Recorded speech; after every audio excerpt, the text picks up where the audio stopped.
네, 우리에게 주시는 하나님의 말씀은 신약성경 로마서입니다. 신약성경 로마서 8장.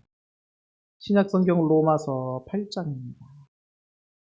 네, 신약성에서 롬자를 찾으시면 되고요. 8장 31절부터 35절까지 말씀을 나누도록 하겠습니다. 신약성경 페이지 수로는 251페이지가 됩니다. 251페이지. 로마서 8장 31절부터 35절까지 말씀을 나누겠습니다. 그런즉 이 일에 대하여 우리가 무슨 말을 하리요? 만일 하나님이 우리를 위하시면 누가 우리를 대적하리요?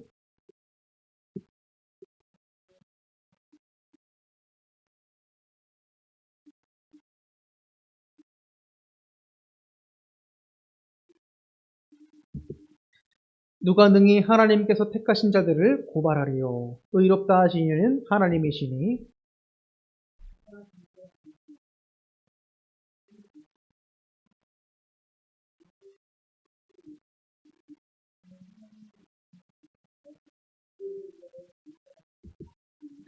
누가 우리를 그리스도의 사랑에서 끊으리요? 환난이나 곤고나 박해나 기근이나 적신이나 위험이나 칼이랴. 아멘. 할렐루야. 오늘은 나를 살리시는 그 사랑이라는 제목으로 여러분들에게 말씀을 전하려고 합니다. 어느 한 목사님께서 요청을 받으셨습니다. 다름 아니라 자기 아내가 귀신이 들렸다는 거예요. 사실 뭐 귀신이 들렸다라고 보다는 아내가 이상합니다. 목사님 도와주십시오. 이렇게 요청이 들어온 거예요. 그래서 그 집으로 이제 목사님이 달려가시게 됩니다.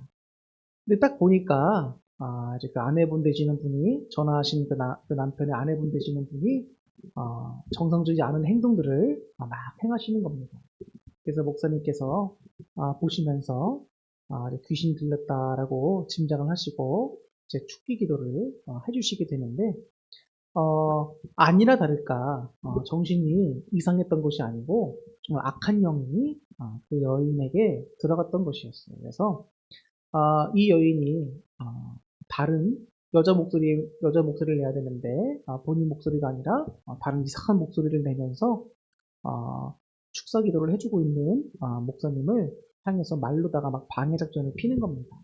근데 그러면서 이 귀신이 뭐라고 말을 하면서 나오냐면 목사님도 사람이잖아요. 근데 그 목사님도 부족하고 죄된 부분들이 있을 거란 말이에요. 근데 그런 부분들을 자꾸 걸고 넘어지면서 기도를 못하게 방해하고 목사님을 흔드는 일들을 막 하게 됩니다. 그러면서 아무개 목사 너 이런 잘못 저질렀잖아. 너 이런 죄 저질렀잖아. 막 이래서 막 방해하는 거예요. 근데 그 목사님께서도 이제 기도를 하시면서 그런 내용을 들으면은 사실 멘탈이 흔들릴 때도 있습니다. 근데 목사님께서 마음을 탁 다잡으시고 예수 그리스도의 보혈의 찬양과 기도를 함께 하자고 하면서 다 같이 기도하십니다. 그 귀신이 나중에 그렇게 하다가는 이제 도저히 못 참고 떠나가게 됐죠. 그래서 결국 하나님의 승리로 끝은 냈지만 귀신은 여러분 항상 당신의 믿는 백성들을 공격할 때에 종종 쓰는 방법이 뭐냐면 우리들의 치부, 우리들의 죄를 자꾸 들춰냅니다. 자꾸 들춰내요. 아무개 성도야, 너 이런 거 잘못했었지? 너 이런 거 문제 있었지? 그럼 자꾸 거기에 빠지게 만들어요. 그래서 자꾸 좌절하게 하고 그렇게 좌절하다 보면 어떤 생각이 드냐면 하나님은 날 위해서 뭘 하신 건가? 이런 생각이 들어요.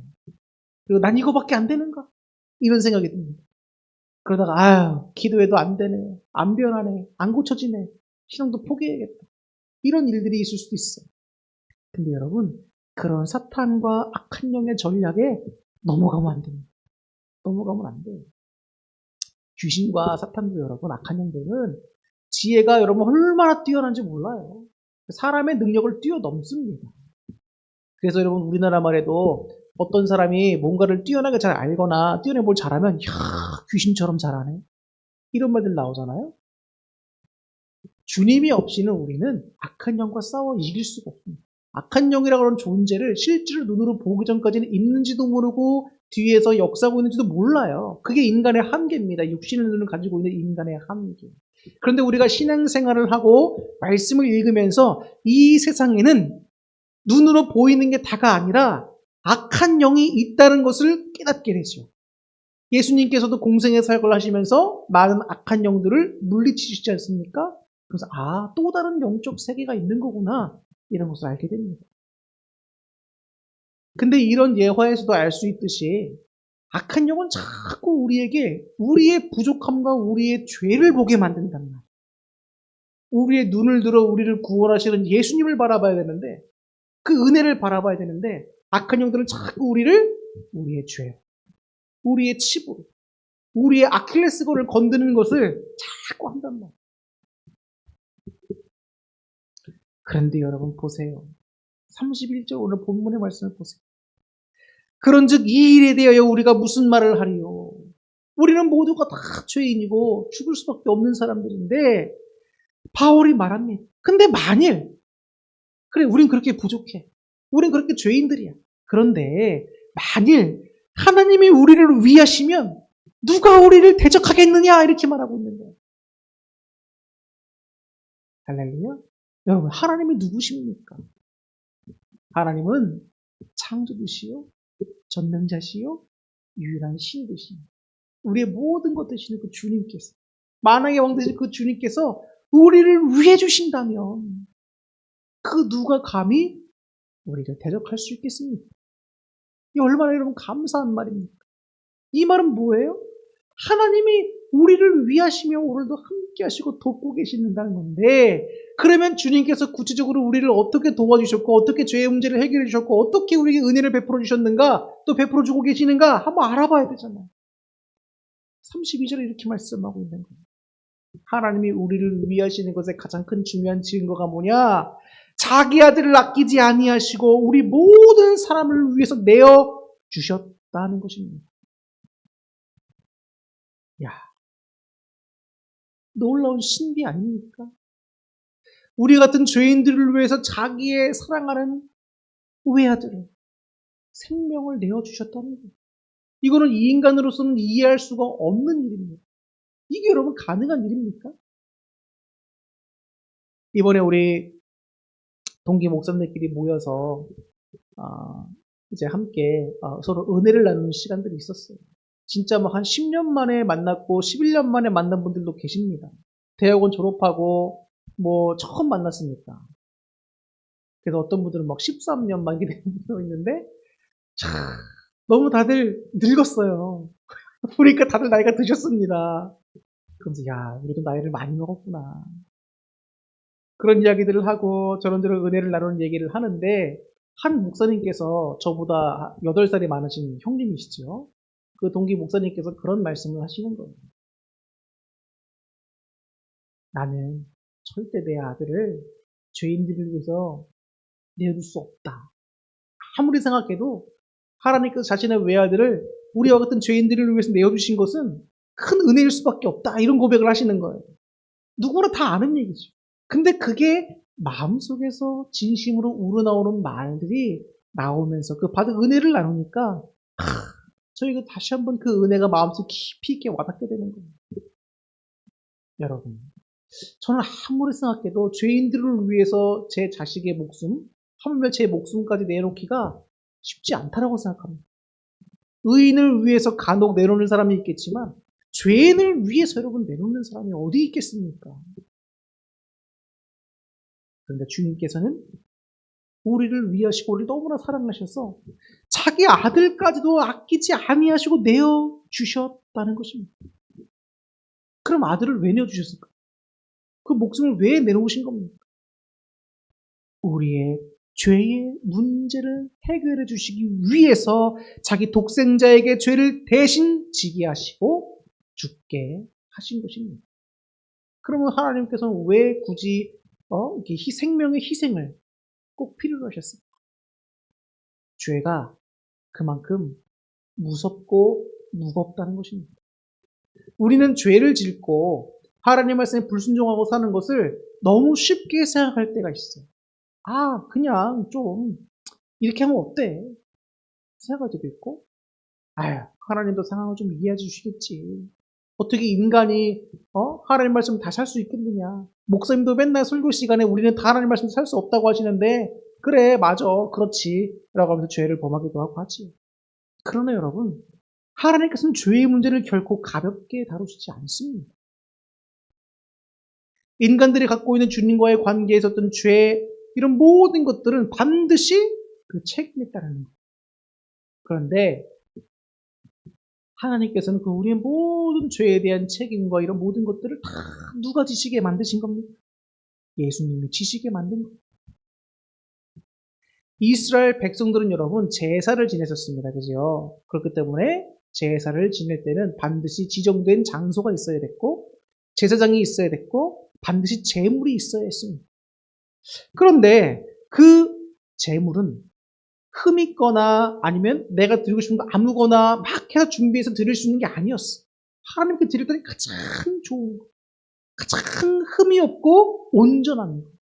이런 것들, 하나님께서 율법상에 정해준 그 동물대로 가장 좋은 것으로 온전한 것을 드렸어야 된다는 겁니다.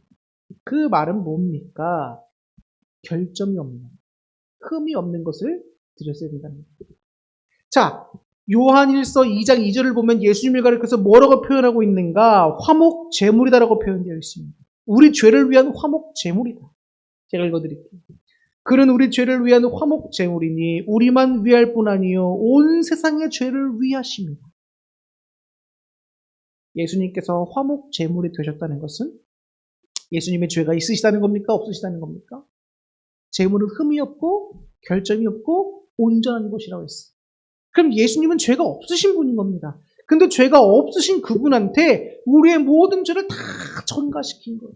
그러니까 예수님은 정말 화목 제물이 되신 겁니다. 누구를 위해서? 우리를 위해서. 우리 죄를 사하시기 위해서. 우리를 구원하시기 위해서. 죄에 대해서 자기 아들에게까지 그 죄를 뒤집어 씌우시고 목숨을 바쳐서 해결하신 그 주님의 모습을 보면서 저는 죄를 용서치 않으시는 하나님의 절대 공의를 보게 되면서 또 한편으로는 독생자 예수 그리스도를 통한 우리를 향하신 사랑과 우리를 위하시는 것이 얼마나 큰 것인지를 다시 한번 깨닫게 됐습니다. 기독교의 핵심이 바로 예수 그리스도. 그리스도의 보혈의 은혜입니다.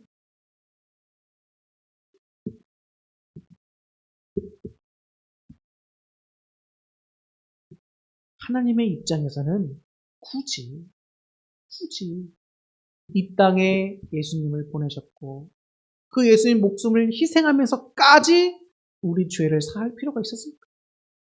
인간적으로 보면 여러분 그럴 필요가 없었어요. 근데 그럼에도 불구하고 우리를 미리 아시고 미리 택정하셨다라고 되어 있습니다. 근데 그런 우리들을 이처럼 자기의 독생자를 아낌없이 버리고 포기하면서까지 우리를 구원하신 거예요. 우리를 살리신 겁니다. 얼마나 감사해야 할 일입니까? 이보다 더 놀라운 신비와 사랑의 이야기가 어디 있겠냔 말이에요. 요즘에 드라마 여러분 재밌는 거 많이 나왔더라고요. 그 뭐죠? 요즘에 김수현하고 나오는 거 제목이 갑자기 생각이 안 나는데 요즘에 그거 누가 재밌다 그래서 한번 보라 그래서 보고 있는데 재밌더라고요. 네. 그런데 그것도 결국은 사랑 이야기잖아요. 그죠? 근데 그 어떤 사랑 이야기보다도 주님께서 우리를 사랑하시는 이 사랑 이야기가 언제 들어도 마음을 따뜻하게 하고 감격하게 하고 감사하게 하고 감동케 합니다.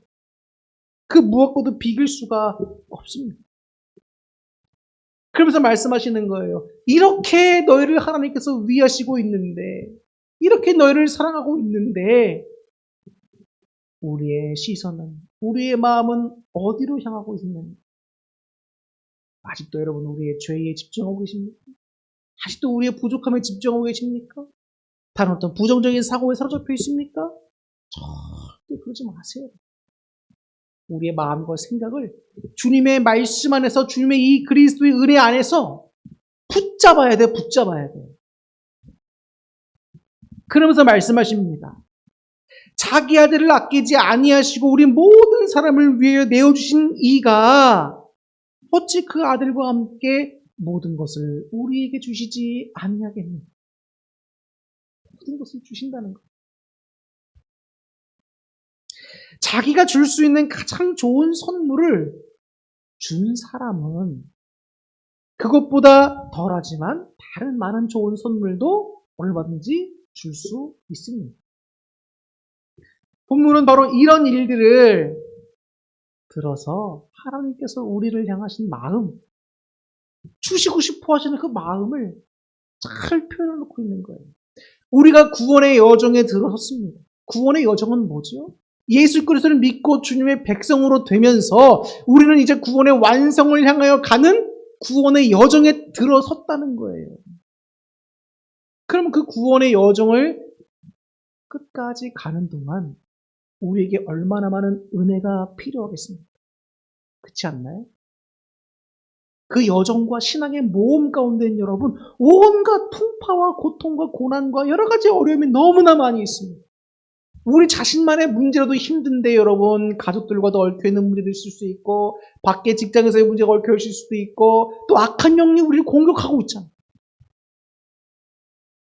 이걸 안다면 여러분 잠깐 주님께서 우리에게 허락하시는 평안도 얼마나 감사한 건지 모르는 거예요. 그 구원의 여정 가운데 주님께서 말씀하시는 거예요. 자기의 아들을 아끼지 않고 내어주신 이가 어째 너희들에게 모든 것을 주시지 않겠냐는 거예요. 우리는 좀 구해야 합니다. 하나님께 좀 구해야 될 필요가 있어요.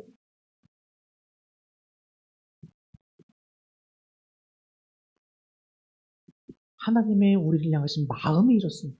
우리를 위해 주시고 우리를 살리시려고 하시고 우리에게 죄의 문제를 해결해 주시려고 하시고 우리에게 모든 좋은 것을 주시려고 하시는 거예요. 예수님도 마태복음 7장 7절부터 그 이하에 말씀하시지 않습니까? 하나님께서 자기 자녀들이 구하는 것에 대해서 좋은 것을 주시지 않겠냐는 거예요. 좋은 것을 주시지 않겠냐는 거예요.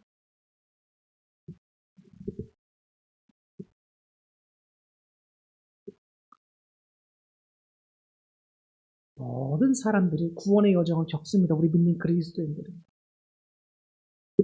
그런데 그 구원의 여정에 들어간 우리 성도들이 최종적으로 구원을 확보하는 데 있어서 필요한 모든 영적인 은혜를 주님께서 다 주시기를 원하신다는 이게 감사한 일인 겁니다.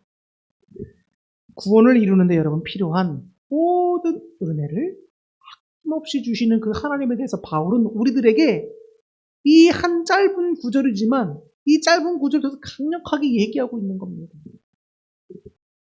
그러면서 말하는 거예요. 33절. 누가 능히 하나님께서 택하신 자들을 고발하리요. 의롭다 하시는 이는 하나님이시오.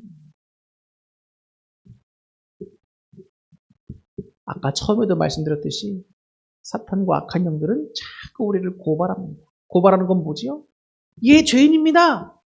법정 용어잖아요. 법정 용어. 그래서 법정에서 어떤 사람이 재판을 받는데 이 사람의 죄가 이러이러 있습니다. 라고 고발하는 걸 말하는 거잖아요. 근데 악한 영들은 하나님 앞에서 우리를 그렇게 고발한다는 겁니다. 근데 누가 능히 우리를 고발하겠냐는 말이에요. 하나님께서 우리를 의롭다고 하셨는데. 그렇지 않습니까? 재판장 되시는 주님께서 암흑의 성도는, 암흑의 목사는 내가 의롭다라고 인정하고 판결한다 했는데 사탄이나 다른 누가 아닙니다 주님. 저 사람은 죄인입니다라고 말한다고 한들 하나님은 의롭다라고 하시는 거예요. 그렇지 않겠습니까? 누가 고발하겠으면 누가 문제 있게 이의를 제기하겠습니까? 그럴 수 없는 거예요. 근데 보세요. 하나님은 예수 그리스도를 믿는 믿음을 가진 우리들을 어떻게 여기신다? 의롭다라고 여기신다는 거예요. 의롭다라고 여기신다.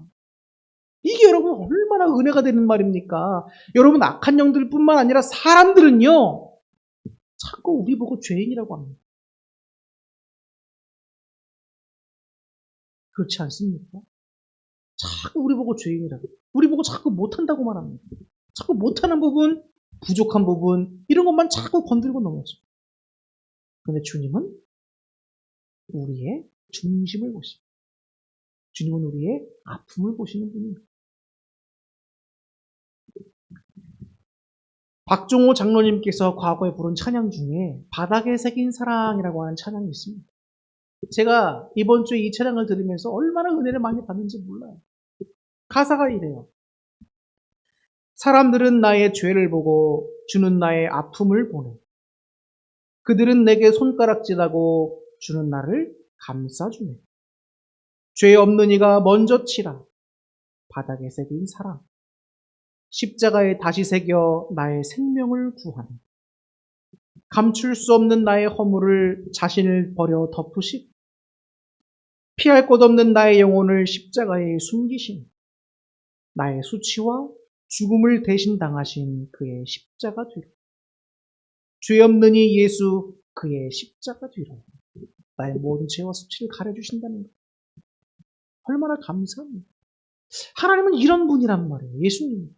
근데 우리가 어떻게 이 말씀을 알고 이 찬양 가서 듣고 또 오늘 말씀을 들으면서도 어떻게 그 은혜를 깨닫지 못할 수가 있겠냐 말입니다.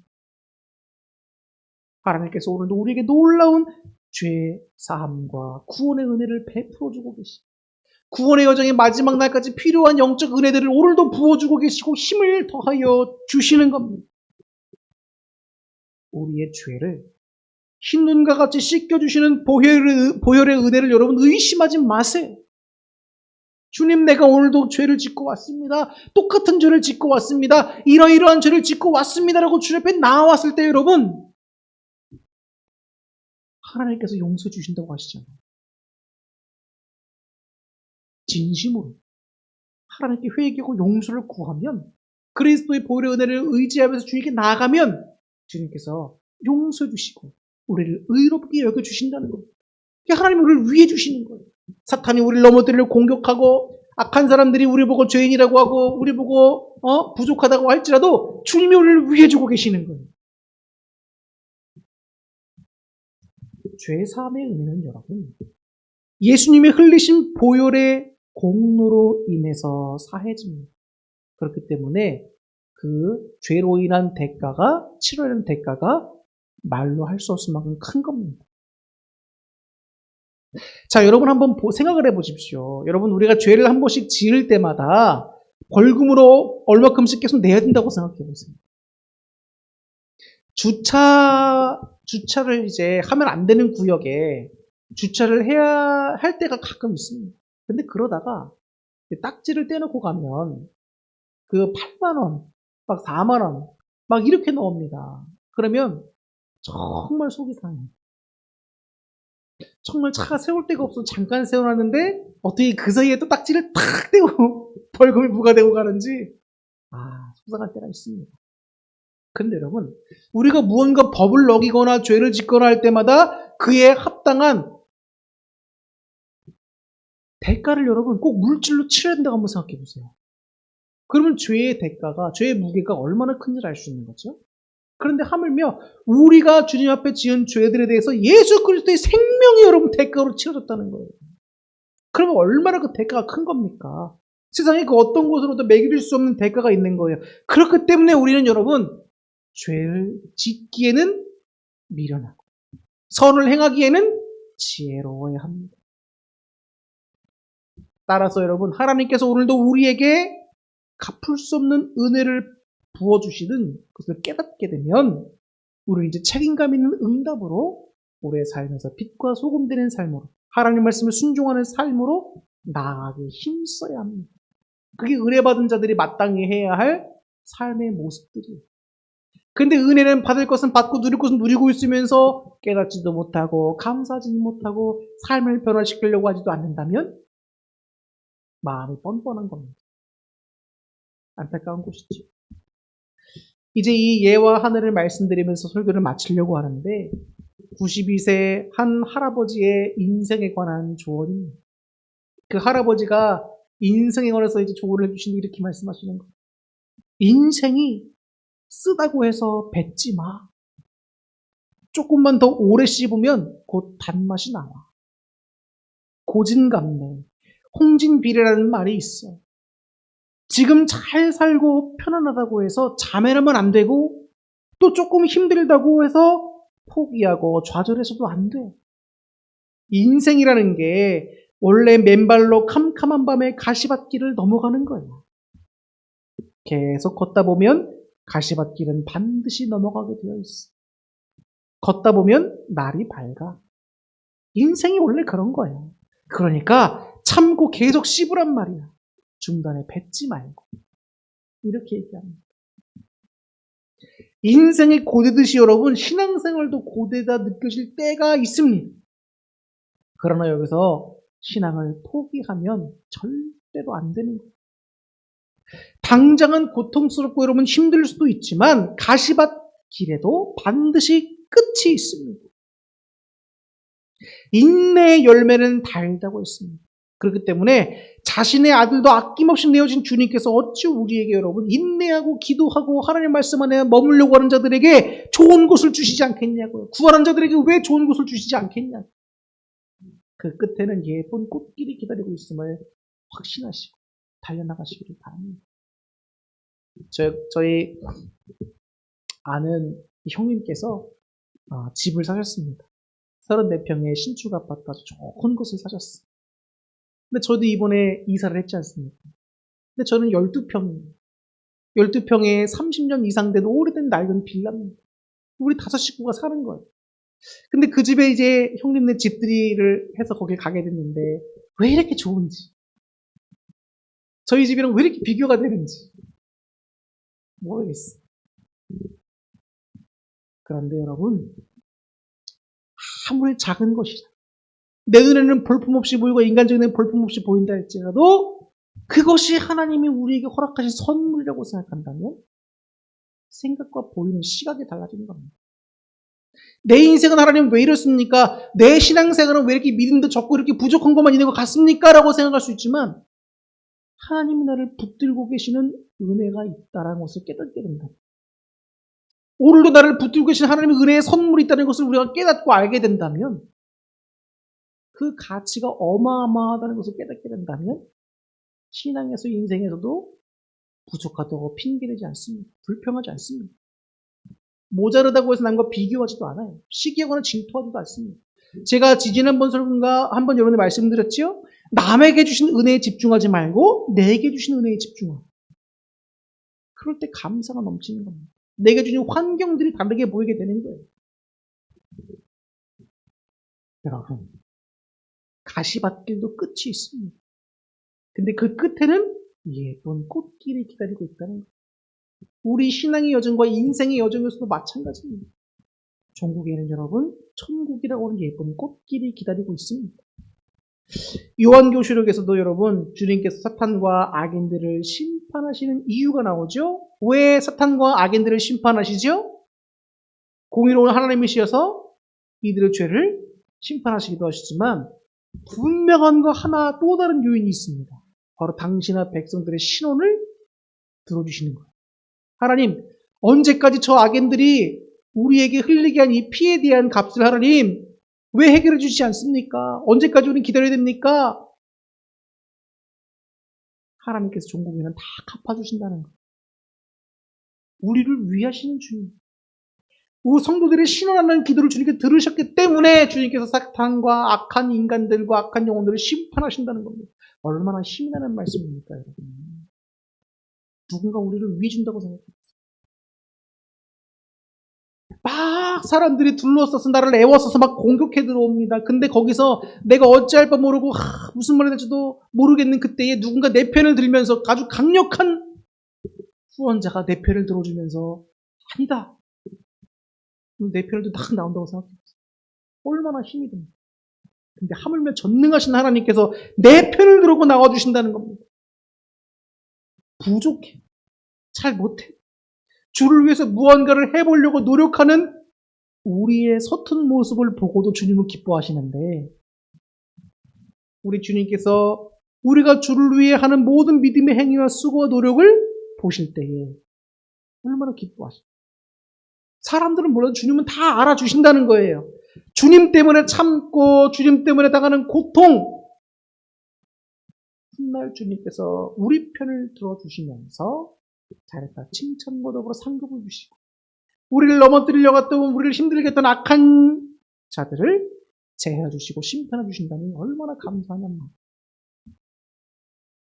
오늘도 악한 영은 우리의 죄만 보게 만들고 깊은 좌절로 우리를 끌어내리려고 합니다. 그러나 하나님은 택하신 우리를 사랑하셔서 독생자 예수 그리스도를 화목제물로서 십자가에 달리게 하셨고 보혈을 흘리게 하셨습니다. 주님이 우리를 위하시고 우리를 흠없다 하시는데 감히 누가 우리를 정죄할 수 있겠습니까? 세상 사람들이 우리를 정죄하고 너는 별거 아니야라고 얘기할지라도 아닙니다. 우리의 가치는 세상 사람들의 평가에 있지 않아요? 누구에 달려 있습니까? 하나님께 달려 있습니다. 하나님이 나를 귀하다 하시니 나는 귀한 겁니다. 하나님께서 나를 사랑한다 하시니 나는 가장 귀한 사랑을 받는 대상인 거예요. 그렇기 때문에 여러분 사람의 말에 일희일비하면서 흔들리지 마세요. 오직 주님만 바라보고 나가시기를 바랍니다. 그 주님께 흘리신 보혈이 오늘도 회개하는 우리의 죄를 맑게 하십니다. 주님이 우리를 위하시고 우리를 흠없다 하시는 감히 누가 우리를 정죄할 수 있겠습니까? 인생이 고달프고 신앙생활이 고달프다고 낙심하지 마시고 포기하지도 마세요. 끝까지 주님을 바라보며 우리를 위하신 주님께 은혜를 구하며 모든 것을 주시겠다고 하시는 주님께 은혜를 구하면서 구원의 여정을 마지막까지 달려가시기 바랍니다.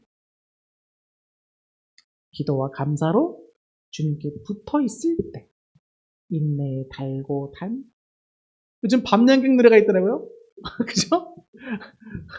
어떻게 부르는 거죠? 달고 단 밤양갱 이런 거 있지만요.